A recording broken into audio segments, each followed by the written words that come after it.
Primeiro, antes da gente escrever regras do Snort, a gente precisa entender como funciona o motor de detecção.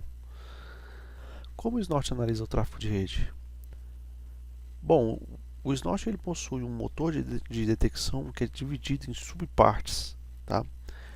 Basicamente são 5 partes. Aqui são o Packet Decoder, que é responsável pela reconstrução da stream. O Preprocessor de protocolo de rede, então aqui o Frag3 e o Stream5, eles são responsáveis aqui por camada 3, camada 4. Os preprocessors de aplicação, no caso aqui, no exemplo, DNS e HTTP, é responsável por checar anomalias de protocolo de aplicação. Legal? E a Detection Engine basicamente são as regras de Snort. E aqui ele julga se há alguma anomalia ou não. E é importante nesse momento aqui determinar a eficácia da escrita de regra, porque uma regra escrita de forma mal ou maléfica para o sistema, ela pode tanto degradar o desempenho do sistema, jogar a performance lá embaixo, quanto pode gerar muito falso positivo. Então é de extrema perícia essa disciplina de criação de regras do Snort, de escrita de regras do Snort. Quem consegue sair bem nisso tem um bom jargão aí na manga para se vender no mercado. Legal? E o Output Plugin, que é onde que vai gerar os eventos de alertas aqui. E aqui a saída do tráfego. Isso aqui basicamente eu poderia colocar uma camada aqui e falar isso aqui é o motor de detecção. É onde que o tráfego que é julgado e analisado contra toda a análise do Snort. Legal? Então aqui eu tenho um pacote, basicamente. Um pacote que está entrando no drive de rede aqui. Lembra no vídeo anterior que eu citei como é que funcionam as camadas do Snort, do DAC módulo e do drive de rede, da placa de rede? Então, aqui o tráfego, daqui para trás está o DAC módulo e o drive de rede. Quando ele entra aqui, ele já tem uma tratativa experimental para ser remontado como stream, não como flow de rede. Legal? E aqui ser julgado conforme eu falei. Então, no primeiro momento, o pacote, o Packet Decoder checa a mídia para saber se está tudo legal, para saber se os pacotes estão sequenciados na forma certa, na ordem certa, e daí ele sai e vai para o preprocessor de camada de rede e protocolo. Aqui no caso, o TCP e UDP, TCP e UDP e Frag3 camada 3 de rede, IP. Para saber se tem todas as flags estão correspondentes com as normas de RFC e tudo certinho. Depois ele vai para o Normalize. Normalize ele vai remontar. O Normalize ele vai remontar caso o sensor, caso o Snort esteja configurado, esteja implantado em modo bridge e como IPS mesmo. Ele vai remontar e ele pode subjugar esse pacote de novo. Esse pacote ele pode subir aqui para cima e submeter a uma nova análise caso o Normalize julgue que tem algo errado nesse pacote. Legal? E aqui nisso, quando ele julga que está errado, ele queima esse pacote, ele dropa esse pacote, não respondendo. Quando aqui ele julga que está certo, com a setinha verde, ele manda isso para o próximo preprocessor, que já são os preprocessadores de aplicação. No caso aqui, DNS e HTTP.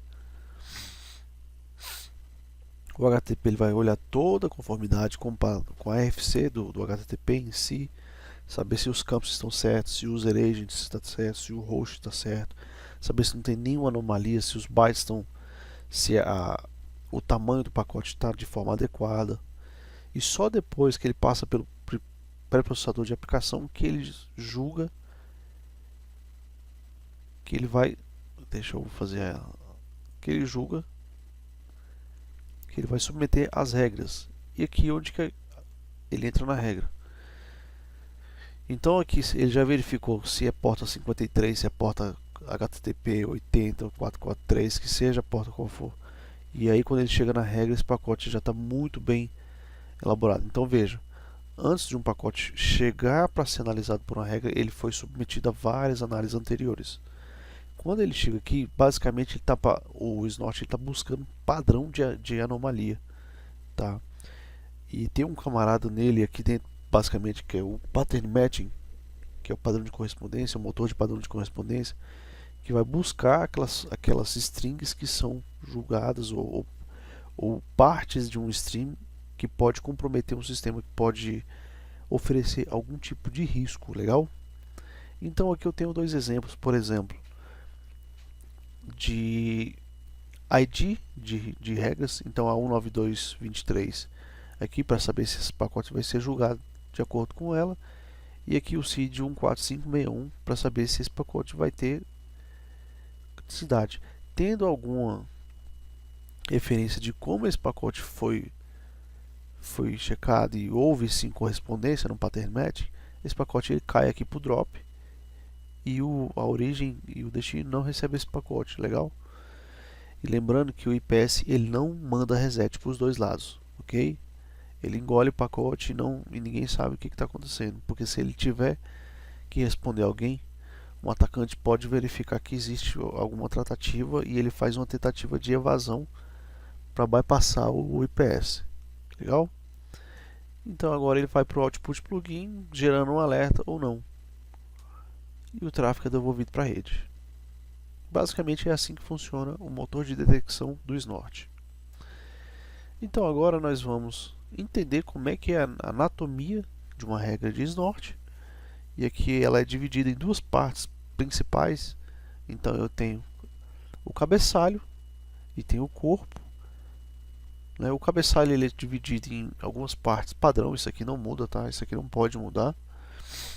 Então eu tenho uma parte de ação, de protocolo, de origem, de porta de origem, de direcionador, destino e porta de destino.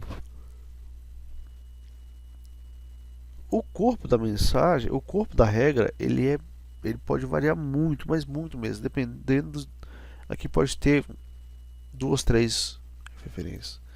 Então vamos lá, vamos esmiuçar cada parte dessa aqui. O cabeçalho determina como a regra analisará o tráfego de origem, destinação, protocolos e portas. Então o cabeçalho ele tem 7 partes, lembra? Quando você for escrever a sua regra de Snort, você tem que contar que ele tem 7 partes.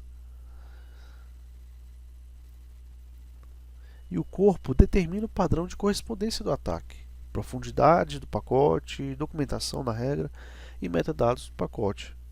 Legal? Então aqui, começando, editando o cabeçalho, como eu falei, o primeiro campo ele representa a ação, né? Como a ação, ele pode ter 4 tipos de ações principais nessa sequência, tá? Alert, log, pass, drop. Se eu tiver duas regras iguais e mudando somente a ação, por exemplo, eu tenho uma primeira regra falando que é alert e outra regra idêntica à primeira falando que é pass, por exemplo. Ele vai passar, porque o pass ele tem precedência nesse camarada. O protocolo é o segundo campo do cabeçalho. Então ele possivelmente ele pode aqui com 4 tipos de protocolos, o TCP, o DP, ICMP e IP. Geralmente se você estiver tratando alguma coisa de HTTP, alguma coisa assim, é sempre TCP. E o DP, gente, é só para o DP. Eu conheci um cara que ele escrevia todas as regras como IP, que é camada 3, e todo o payload, toda a parte de dados do pacote que vem no cabeçalho de um TCP, por exemplo, ele é payload para uma regra IP. Não faça isso, nunca faça isso, tá? Porque a carga em cima de processamento do Snort é muito alta. Não vale a pena fazer isso. O terceiro campo é a origem, então de onde que esse pacote está vindo.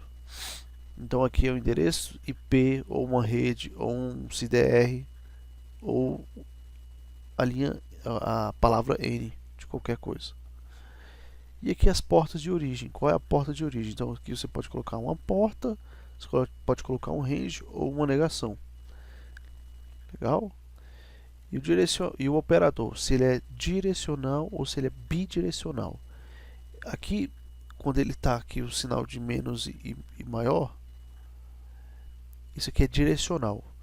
Direcional quer dizer o seguinte, que somente em um sentido do tráfego pode ocorrer aquele tipo de ataque. E a maioria das regras são com operador direcional. Os únicos casos em que eu vi operador bidirecional foi com regras para VoIP. Legal? E depois eu tenho o destino, que copia a questão da origem. Então eu posso colocar um endereço IP, posso colocar rede ou redes, posso colocar baseado em CIDR, posso colocar a palavra N. Legal? E a porta de destino com range e a negação de alguma delas. Então o corpo ele é composto por algumas palavras-chave, alguns keywords que a gente chama. Ok? Então aqui eu tenho o MSG, que é Message, eu tenho o SID, que é o Snort ID, que é o ID daquela regra, eu tenho o Flow, qual é se está montado uma stream, tem uma comunicação efetiva, o Heavy, que é o revisão, o número de revisão, quantas vezes aquela regra sofreu modificações, atualização, o Content, que basicamente é o padrão de correspondência que o Snort vai buscar no ataque, o Reference, isso aqui é um metadados, isso aqui não é padrão de busca, não é para buscar nem nada, é só caráter de documentação da regra. E o RI Content, isso aqui é quando a gente utiliza contexto HTTP, ou seja, um ataque está sendo feito em protocolo HTTP, você vai determinar se é o RI Content, você vai colocar o conteúdo aqui. E metadata, para você saber se é alguma coisa em cima de aplicação. Legal? Então aqui no exemplo, corpo, eu tenho várias, eu tenho o MSG, ele é colocado em abre aspas e fecha aspas, e é um texto. Isso aqui é a mensagem que vai ser printada, que vai ser mostrada no alerta, quando a regra pegar algum tráfego. O flow é para você determinar qual é o sentido, se tem uma conexão estabelecida ou não, se é do cliente ou para o servidor, ou do servidor para o cliente. E aqui você determina se o ataque ocorre em uma conexão estabelecida ou não. Como melhor prática, conversando com o pessoal da Sourcefire na época, da Cisco, sempre escrevam as regras de Snort com a palavra flow, que ele se torna mais performático, ele fica mais rápido. Então aqui é o content, né? O content, eu abro aspas e fecho aspas, então o Snort está buscando essa palavra aqui exatamente, ó, content length, ok? E ele tem alguns auxiliadores, que é o no case, que ele fala que independente, eu não estou olhando se ele tem maiúsculo ou minúsculo, e aqui é o HTTP read, então ele está buscando, olha que legal, ele está buscando no cabeçalho HTTP a palavra chamada content length com case insensitive. E aqui uma expressão regular que ele começa aqui content length, continua, isso aqui é um hexadecimal, 3A é 2 pontos, né? E aqui está basicamente um padrão de ataque aqui, ó. E metadata, então a policy, a política que está sendo aplicada, então max detect IPS drop, então nessa policy, quando ele estiver só utilizando essa policy, ele vai tomar ação de drop, ação padrão de drop. E o service HTTP, isso aqui é importantíssimo, gente, importantíssimo. Nos próximos vídeos eu vou detalhar mais cada camarada desse aqui. A referência desse ataque, como eu falei, referência só caráter de documentação. Ele está falando aqui, ó, que é o bug track, é um ID do bug track 38519, referência CVE 2010 1349 e referência hackadown.com /view php chroot igual exploits e o class type. Então isso aqui é uma tentativa de ganho de privilégio por conta dessa classificação aqui, ó. E o snort ID da regra, esse número aqui é único, 16481, e 12 e a revisão 12. Então ela passou por 12 revisões essa regra aqui, ó.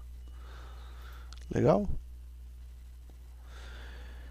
Então o MSG é usado para logar sobre a regra em caso de correspondência na análise de um pacote. O conteúdo do MSG será mostrado nos eventos durante o alerta. Então tá aqui, MSG, abre aspas e fecha aspas, e você escreve aqui qualquer padrão de texto que você quiser. Esse é só caráter documental, ok? E a sintaxe é essa.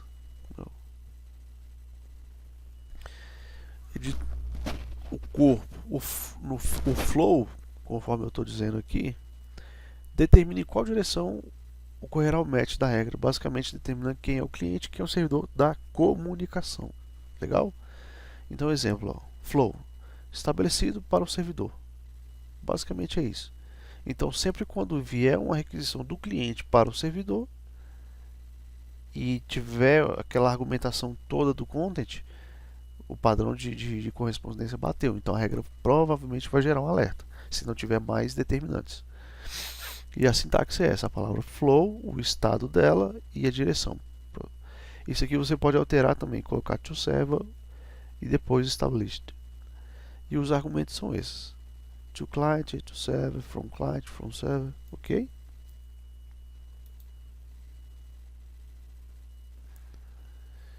O content, esse cara é muito importante. É responsável pela busca de padrão do ataque no pacote, sendo um dos mais importantes argumentos das regras de snort. Eu vou abrir um bloco de notas aqui para seguir o raciocínio.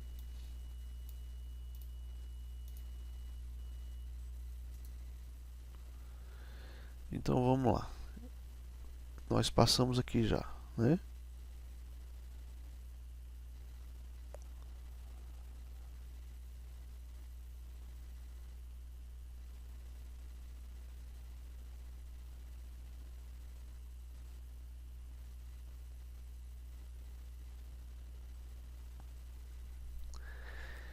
Eu vou colocar aqui, ó, uma regra, tá? Alert TCP. A origem external net N, qualquer porta de origem, para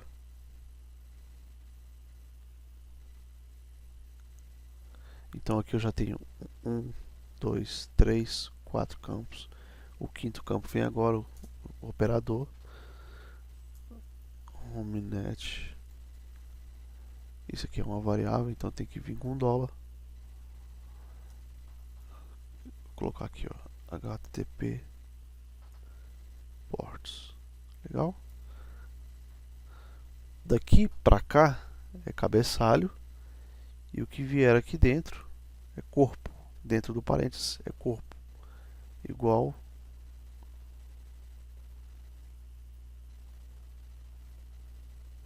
aqui, ó, dentro do parênteses tudo é corpo. E aqui cabeçalho. Vamos lá. Deixa eu voltar para lá.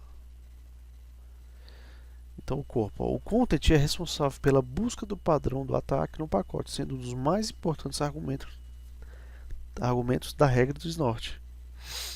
Então, exemplo, content padrão, os auxiliares dele aqui, o offset e o def, né, e a sintaxe é essa: content, abre aspas, o padrão de busca que você está colocando aqui é entre aspas, e os argumentos 1, argumento 2, pode ter N argumentos aqui, legal?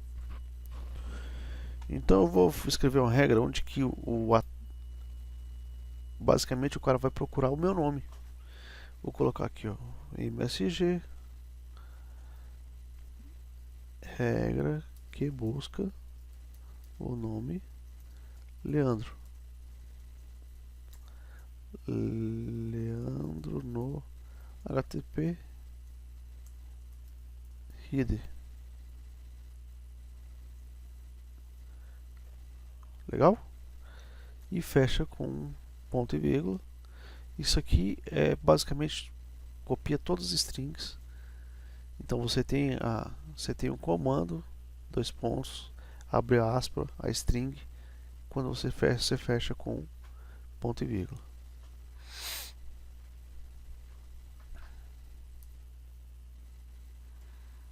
Content, abre, pá, e fecha. Aqui vou colocar, ó, Leandro. Agora,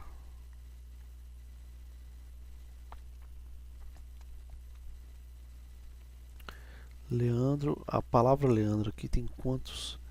1, 2, 3, 4, 5, 6, 7. Então, a profundidade dela, def, são 7 bytes. Legal? O offset quer dizer onde que vai iniciar esse cara. Se eu quiser, por exemplo, o meu nome é isso aqui, ó,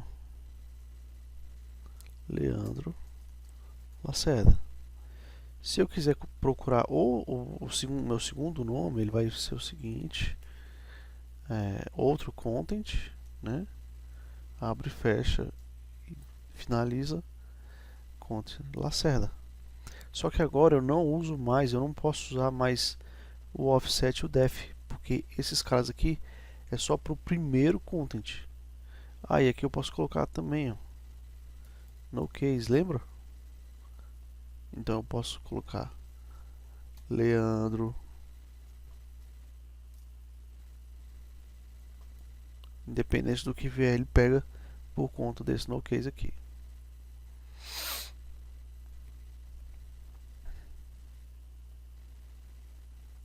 Content Lacerda com o distance é a mesma coisa do offset. Então eu posso colocar aqui o offset 6, porque eu já tenho um primeiro nome lá.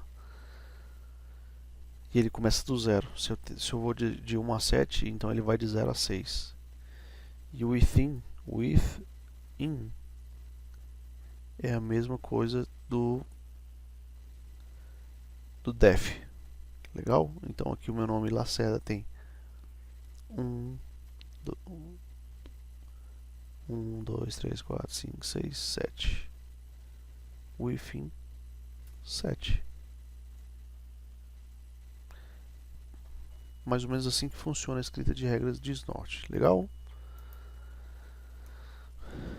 Agora o seed, como eu falei, o Snort ID, né? É o Snort Identification, que ele chama, é o identificador único de cada regra do Snort, não existindo duas regras distintas com o mesmo seed. Então aqui, ó, os argumentos, né? De 0 a 100, de 1 a 100, na verdade, isso aqui é reservado, isso aqui simbolicamente foi reservado para o Martin Rash, que é o criador do Snort. De 100 a 999.999, as regras que são incluídas na distribuição do Snort. Então quando você pega lá o pacote de regras do Snort, implanta, isso aqui é dele. E acima de 1 milhão, o Snort ID de 1 milhão para cima, isso aqui são regras locais. E de 1 milhão até 1.999.000, a de 2 milhões é da comunidade. Então, por exemplo, aquela galera do Emerging Thread, quando eles vão fazer as regras deles, os ID das regras começa de 1 milhão de 2 milhões para cima, né? E a revisão, revision, argumento para documentar a quantidade de vezes que a regra sofreu revisão na sua lógica, né? E o reference, como eu já comentei, então ele tem esses padrões aqui. Então ele tem todas essas nomenclaturas aqui, ó, de bug track, de USVD, de CVE, de MSB, URL, até da McAfee, né? E é isso.